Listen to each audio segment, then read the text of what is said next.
build breakdown. Just gonna show you what this car is and what it's been through. So I bought this thing originally, it was stock, and then I was had to do an LS swap, obviously, V8. So I'll pull this out. Like I said, it's stock block, Gen 4 rods, pistons, stock heads, so nothing crazy. Take a look in here, like I said, got the mounts for it and all that. So this car was running at one point. More parts just lying around the shop. So that's the stock tranny that came with the car. I had to buy a new one because fifth gear is gone in it, and you know, keeps popping out of fifth, and I don't feel like taking it apart and replacing a synchro. So yeah, other than that, pretty self-explanatory. So now moving on to our other project. We just put the crank in this thing yesterday, right? And this is gonna be a little bit more of a expensive and more, how should I explain it? More crazy build, I guess. We're gonna build this thing for boost. This isn't a budget build. Yeah, no, it's not a budget This build. is no budget build. I know we're using a stock crank, but these cranks are pretty strong from the factory. So yeah, we're gonna try to build that for boost. And again, stock block. We're not boring anything out. We're not stroking it out yet. But so these were the heads on my motor before I took it out. Also, when I put it together, these were the heads that were on it. These are 317. So these, in the LS realm, are the worst heads to have. So, like I said, we bought a bunch of parts off this guy, and he had 862s, and these are in really good shape too.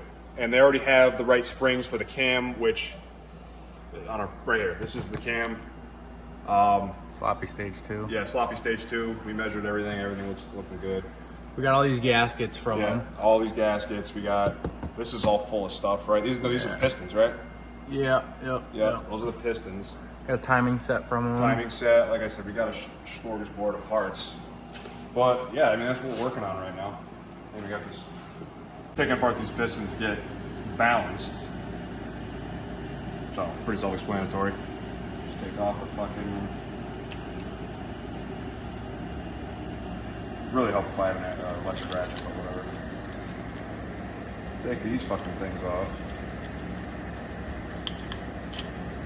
Cap.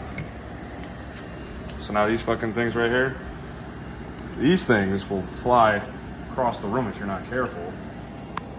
So squeeze, pull it out without having a problem, like so. Other side. Boom. Now take this, give it some sauce here, give her the old thumb job in there. If I didn't have such weak thumbs. There we go. Now we're good. So that comes out like so.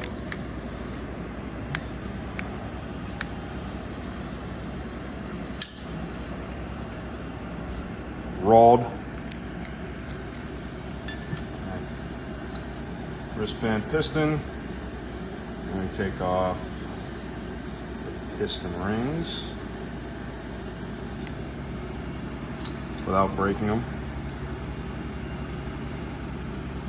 There's a little opening on that. Swing that old Johnny around. These are oil control rings. These aren't as brittle as the other ones. They're pretty flexible, so still just be careful with them.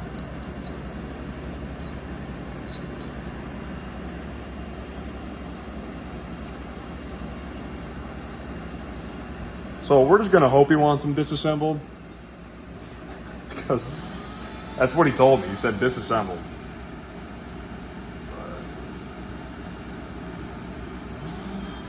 He's putting them back together if he wants them back together.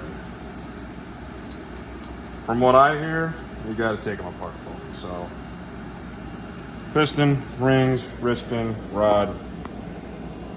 Like I said, these are Gen 4 rods and pistons, so they're a little bit heavier than Gen 3s. I didn't get them balanced the first time because just reasons, but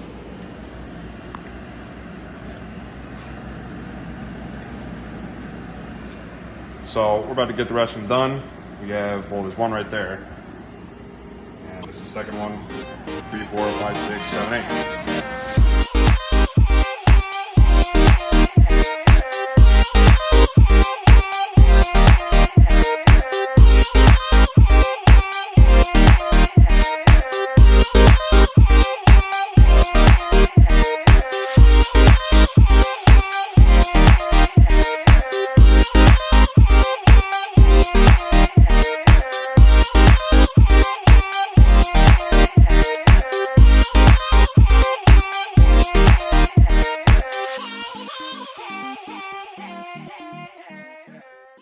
Alright, so now we got to get all the parts that are attached to the rotating assembly. So that entails the crank, harmonic balancer, and flywheel. So he's going to make a bob weight. He's going to put it on the actual journals of the crank, and he's going to spin it. He's going to take weight out or add some to either end.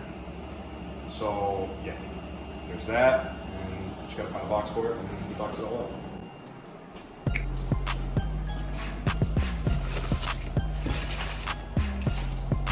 All in there.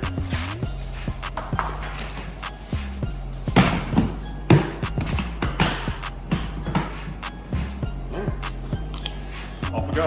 Ready to go. Yes, sir.